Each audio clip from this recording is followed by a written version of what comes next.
अमावस की रात थी। गांव देहात के स्टेशन ऐसे ही होते हैं, अंधेरा, सन्नाटा और खालीपन। रात काफी हो गई थी और स्टेशन पर इक्का दुक्का लोग भी जा चुके थे। दूर दूर तक बस एक ही उम्मीद खड़ी थी। वो था राजू, सीधा साधा ऑटो चालक। वो अभी कुछ यात्रियों को छोड़कर आया था और अब वापस जाने की सोच रहा था। रात तो काफी हो गई, अब तो कोई सवारी मिलेगी नहीं। अमावस्या की रात है, जल्दी घर जाना चाहिए। लेकिन दिल में एक छोटी सी आस अभी भी बाकी थी। एक और चक्कर, बस एक आखिरी ट्रेन, ताकि आज की दिहाड़ी अच्छी हो जाए। तभी दूर से एक हॉर्न सुनाई देता है। लगता है आज रात का आखिरी ट्रेन आ रहा है। चलो, इसमें अगर कोई सवारी मिल जाए तो कमाई थोड़ी सर पर हो जाएगी।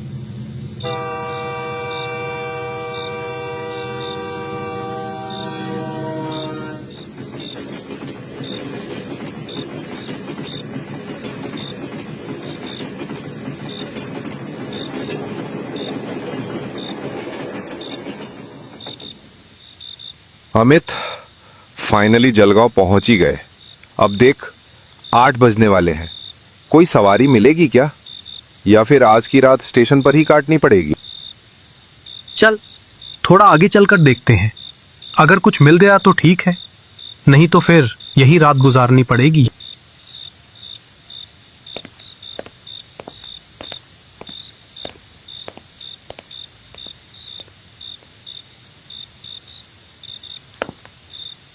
चलो भाई, 2 सवारी तो आ रही हैं।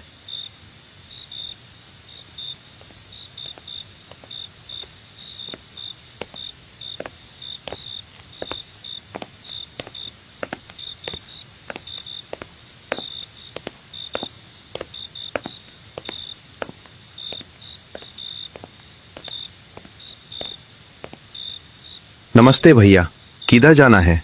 रात काफी हो गई है, मैं आपको जल्दी छोड़ दूंगा। हमें इस इलाके का कोई शांत गांव देखना है, पर अब तो रात हो गई है। कोई ठहरने की जगह मिल सकती है? देखिए भैया, हम लोग शहर से आए हैं, गांव घूमने, यहाँ का नेचर, दृश्य देखने और थोड़ा बहुत एडवेंचर भी करने आए हैं। आप बिल्कुल सही जगह आए हैं। मेरा नाम राजू है। इस वक्त बाहर रुकना ठीक नहीं, मेरे साथ बैठिए। स्टेशन के बाहर उस वक्त सिर्फ एक ही ऑटो खड़ा था। ठीक है भैया, चलिए। वो दोनों, अमित और सुमित, तो अपने एडवेंचर के सपने में थे, पर राजू, जो इस जगह को जानता था, ऑटो की चाबी ऑन कर चुका था और उसी पल मन ही मन समझ गया कि ये रात बाहर गुजारने लायक नहीं है। फिर राजू अपनी सवारी को लेकर धीरे धीरे अंधेरी सड़क पर निकल पड़ा।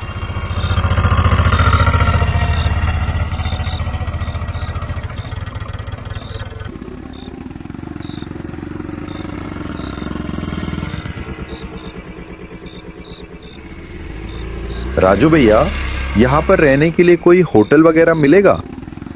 नहीं, होटल तो नहीं मिलेगा यहाँ। अरे आप चिंता मत करो, आज रात आप दोनों मेरे घर रुकिए। मेरे घर में एक कमरा है, आप मेरे मेहमान होंगे। ये रात बाहर बिताने लायक नहीं है। ये तो बहुत अच्छी बात है राजू भाई, हम आपकी इस मदद के लिए धन्यवाद करते हैं। अरे भाई, इसमें धन्यवाद कैसा, बस जल्दी घर पहुंच जाएं। अमावस की रात में अंधेरा और भी गहरा हो जाता है। रात के 7:30 बजने वाले थे। तब तक अमित और सुमित राजू के घर पहुंच गए थे। घर के बाहर में बैठकर तीनों चाय पी रहे थे और आपस में बातें कर रहे थे। अमित, सुमित, एक बात ध्यान से सुनो। आज अमावस्या की रात है। हमारे बड़े बुजुर्ग कहते हैं कि इस रात में कुछ बुरी शक्तियां बहुत ज्यादा सक्रिय हो जाती हैं। अरे राजू भाई, अब आप भी अजीब अजीब बातें करने लगे, हमें मत डराइए। राजू भाई, रास्ते में आप एक पुराने महल की बात कर रहे थे। सच बताइए, वो जगह सच में उतनी ही डरावनी है क्या? गांव में कहते हैं कि यहां से थोड़ा सा दूर एक पुराना सुनसान महल है। कहते हैं उसी महल में एक प्यासी प्रेतनी रहती है जो हर शाम अपनी चीखों के साथ महल की दीवारों में भटकती है, और शाम ढलते ही उस महल के आसपास तुम्हें एक भी इंसान नजर नहीं आएगा, क्योंकि लोग डरते हैं, बहुत ज्यादा डरते हैं। एक बार गांव के ही एक आदमी ने हिम्मत तो दिखाई पर गलती कर बैठा। वो महल के अंदर चला गया और अगले ही दिन वो महल के बगल वाले शमशान में पड़ा मिला। उसके बाद से अब तो लोग दिन दिन में भी उस महल के आसपास जाने से घबराते हैं, मानो उस जगह के ऊपर खौफ की मोटी चादर हमेशा हमेशा के लिए तानी हो। अच्छा, तब तक आप लोग चाय पीजिए, मैं रात का खाना बना लेता हूं।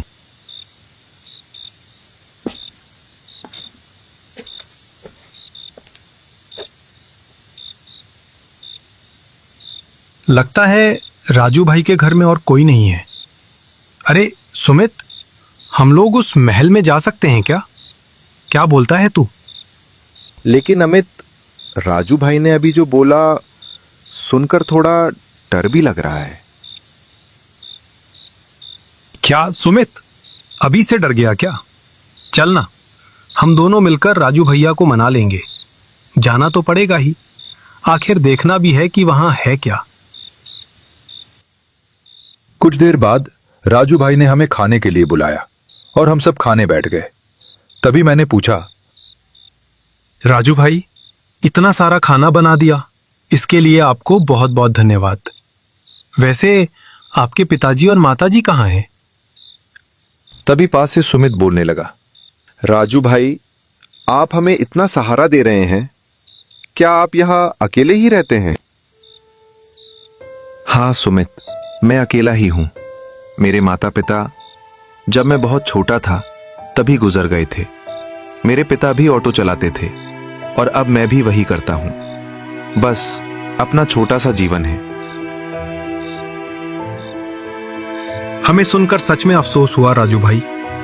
इतनी कम उम्र में आपने इतनी जिम्मेदारी उठा ली। कोई बात नहीं, अब तो आदत हो गई है। वैसे आप लोगों को खाना कैसा लग रहा है? राजू भैया, मजा आ गया। सच में घर जैसा खाना है। लग रहा है कि मैं अपने घर में ही खा रहा हूं। राजू भाई, कल का क्या प्लान है? हमें कुछ पुराना, थोड़ा एडवेंचर वाला कुछ देखना है। मैंने आपको बताया था ना, एक बहुत पुरानी सुनसान हवेली है, उसी के बगल में वो शमशान है। बस वही तो देखना चाहते हैं राजू भाई, एडवेंचर के लिए। नहीं, मेरी बात मानिए। आप लोग शायद इन बातों पर भरोसा ना करें, लेकिन मैंने अपनी आंखों से वहां कुछ अजीब चीजें देखी हैं। वो जगह शापित है, बहुत खतरनाक है। राजू भाई, इतना मत डरिए, हम बस देखने जाएंगे। हाँ राजू भाई, बस एक बार वो जगह दिखा दीजिए। आप चिंता मत कीजिए, हमें कुछ नहीं होगा। ठीक है, पर एक शर्त पर बताऊंगा। कैसी शर्त राजू भाई? देखिए, आप लोग बस महल के अंदर ही रहना। महल के सामने जो शमशान है ना, अगर वहां से कोई आवाज आए, कोई बुलाए, या आपको लगे कोई मदद मांग रहा है, तो भी उधर जाना मत। यहां तक कि अगर कोई जोर से चीखे तब भी पलट कर मत देखना। मैं कह रहा हूं, बहुत संभल कर रहना। और सुन लीजिए, मैं आखिरी बार समझा रहा हूं, उस तरफ मत जाना, किसी भी हाल में नहीं। ठीक है राजू भाई, हम लोग उधर नहीं जाएंगे। तो डील पक्की? राजू भाई, आप हम दोनों का बहुत मदद कर रहे हैं, इसके लिए बहुत बहुत धन्यवाद। अरे, इसमें धन्यवाद कैसा? आप तो हमारे मेहमान हुए। और हां, आप दोनों के सोने का इंतजाम उस वाले कमरे में कर दिया है। खाना पीना करके राजू भाई ने हमें सोने के लिए एक कमरा दे दिया। हम दोनों वहां आकर लेट तो गए, लेकिन मैं और सुमित आपस में बातें ही करते रहे। सुमित, मैं उस महल को देखने के लिए बहुत एक्साइटेड हूं। मुझे तो लग रहा है कि आज रात नींद भी नहीं आएगी। थोड़ा डर भी लग रहा है, लेकिन कोई बात नहीं, हम तो वहां जाएंगे ही।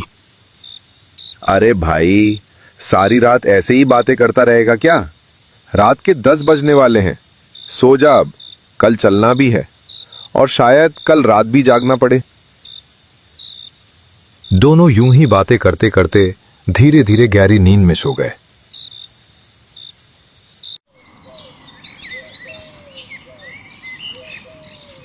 सुबह सुबह हम तीनों घर के बाहर बैठकर चाय पी रहे थे। आपस में वही बातें चल रही थी, क्या क्या सामान ले जाना है, खाने पीने का क्या इंतजाम रहेगा और बाकी सारी तैयारियां। इन्हीं बातों में वक्त कब निकल गया पता ही नहीं चला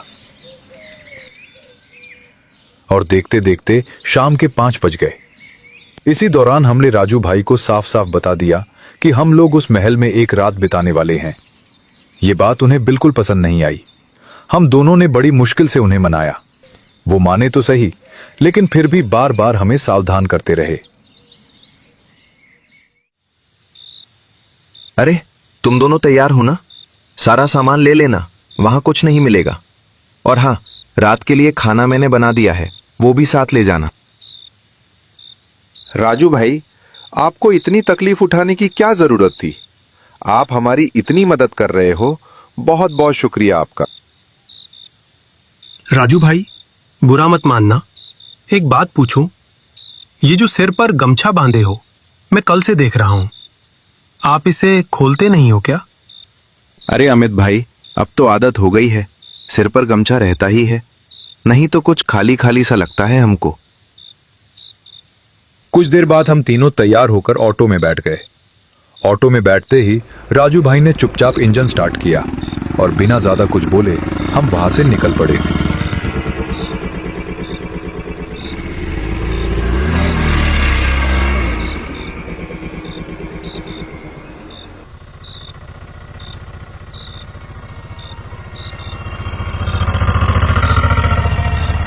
रास्ते में माहौल अजीब सा होने लगा था।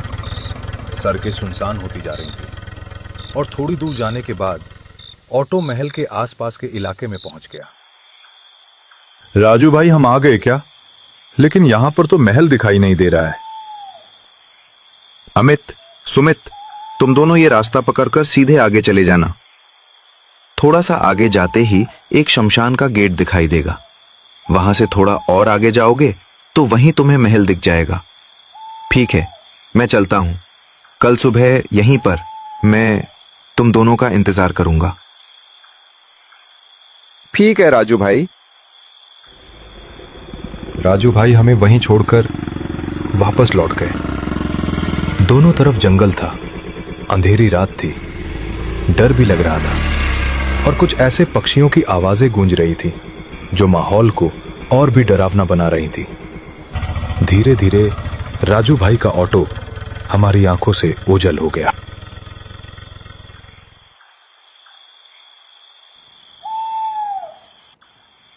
हमने अपना बैग उठाया और अपनी मंजिल की ओर बढ़ने लगे।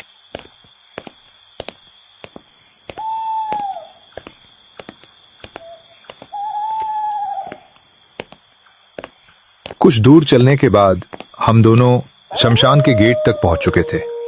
रात तो थी, लेकिन चलने में ज्यादा दिक्कत नहीं हो रही थी क्योंकि चांद की रोशनी में रास्ता साफ साफ दिखाई दे रहा था। सुमित, चांद की रोशनी की वजह से रात में भी सब कुछ साफ दिखाई दे रहा है, इसलिए अभी टॉर्च जलाने की जरूरत नहीं पड़ेगी। जरूरत हुई तो बाद में जला लेंगे। अरे अमित, यहां कितना सन्नाटा है। सच कहूं तो अब थोड़ा सा डर लगने लगा है। बात तो तेरी सही है, पर इस शमशान के गेट के पास खड़े रहने से अच्छा है चल महल की तरफ चलते हैं। वैसे भी राजू भाई ने कहा था, शमशान पार होते वक्त जल्दी निकल जाना, इधर रुकना मत।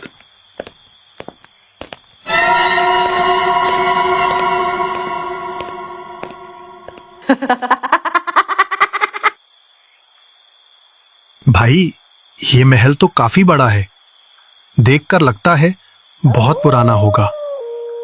महल तो सच में काफी पुराना लग रहा है। लगता है कभी किसी जमींदार का रहा होगा। चल भाई, अब महल की तरफ ही बढ़ते हैं।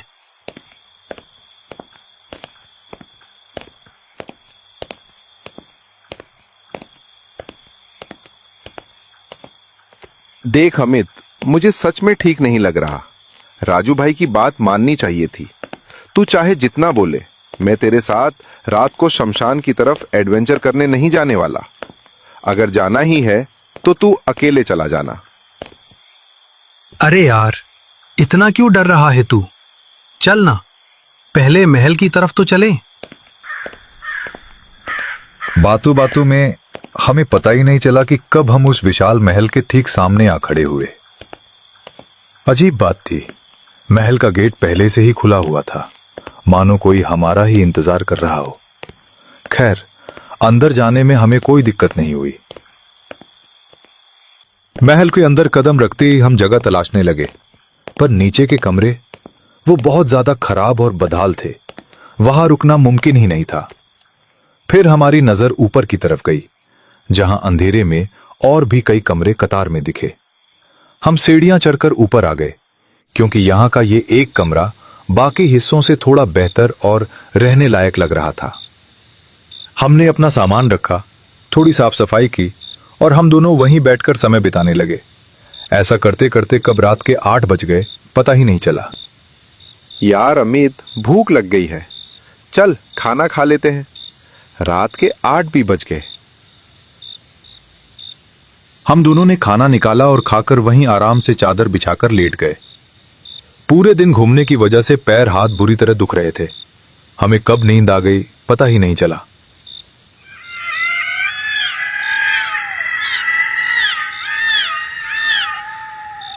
बाहर से आ रही जानवरों की अजीब सी आवाजों ने अमित को नींद से जगा दिया।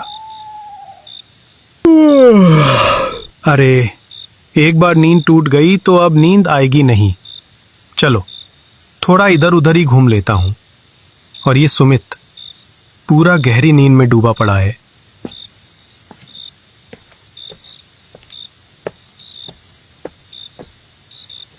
अरे बाप रे, महल में अकेले चलने में बड़ा अजीब सा लग रहा है, और पता नहीं बाहर कौन सा पक्षी या जानवर चिल्ला रहा है। खैर, डर को साइड में रखते हैं, पहले थोड़ा महल को इधर उधर देख लेते हैं। यही करने तो आए थे इधर। सुमित तो सो रहा है, मैं चारों तरफ घूम लेता हूं।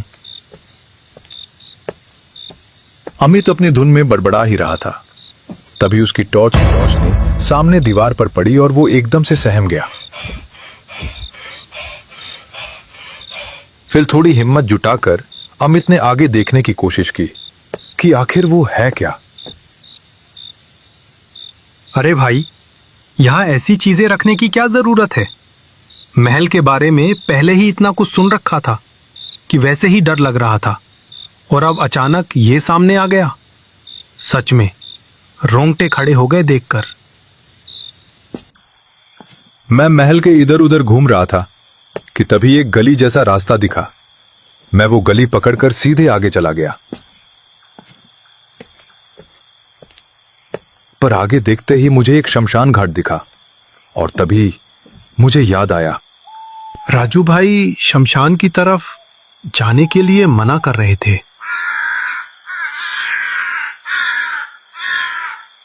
थोड़ा दूर आगे बढ़ने के बाद अरे, वहां कौन खड़ा है सफेद कपड़ा पहनकर? जाकर देखता हूं।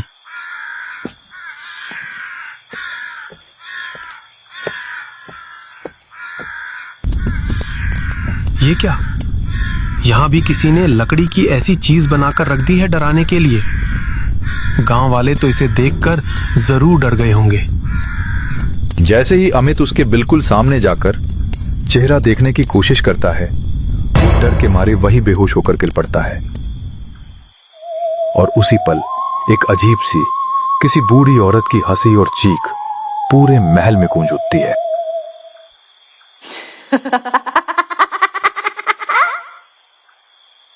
उस भयानक आवाज से सुमित की नींद तो टूटी, पर उसे कुछ समझ नहीं आया। वो बस घबराकर एकदम से उठ बैठा। अरे, ये अमित कहाँ चला गया? सुमित अमित को पागलों की तरह यहां वहां ढूंढने लगा, मगर अमित का कहीं पता नहीं था।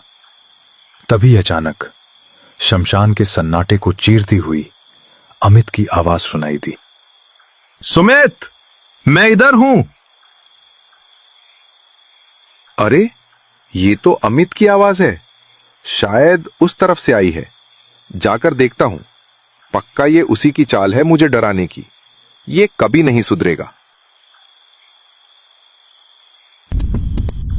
यहां पड़े पड़े क्या कर रहा है? मुझे पता है तू नाटक कर रहा है मुझे डराने के लिए। देख, इस वक्त इस जगह पर ऐसा नाटक करना सही नहीं है। चल यहां से जल्दी। और वैसे भी राजू भाई ने इधर आने के लिए मना किया था। काफी देर बोलने पर भी जब कोई जवाब नहीं मिला तो सुमित की घबराहट बढ़ गई। उसे एहसास हो गया था कि यहां कुछ तो गलत हुआ है। अमित, अमित, उठ! तुझे क्या हुआ है? सुमित अभी अमित को झकझोर कर उठाने की कोशिश कर ही रहा था कि तभी अचानक किसी ने पीछे से उसके कंधे पर हाथ रखा।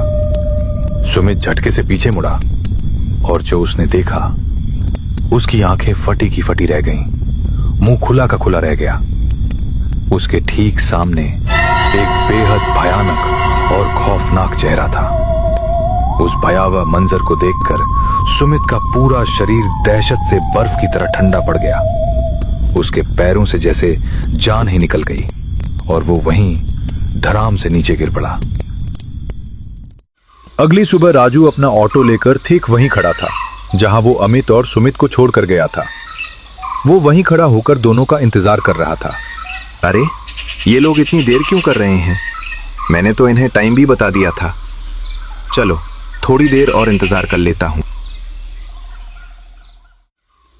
काफी देर हो गई, लेकिन वो दोनों वापस नहीं आए।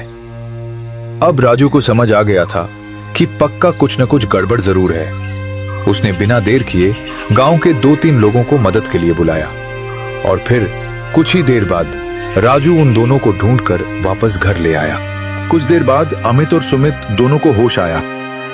मैंने तुम दोनों को पहले ही मना किया था, लेकिन तुमने मेरी बात नहीं मानी। देखो अमित और सुमित भाई, बुरा मत मानना। जिस जगह के बारे में ठीक से जानकारी ना हो वहां यूं ही मत चले जाया करो। वहां बहुत कुछ हो सकता है और जान का भी खतरा पड़ सकता है। राजू भाई, हमें माफ कर दीजिए। हमने आपकी बात नहीं मानी। आगे से ऐसा कभी नहीं होगा। हम वादा करते हैं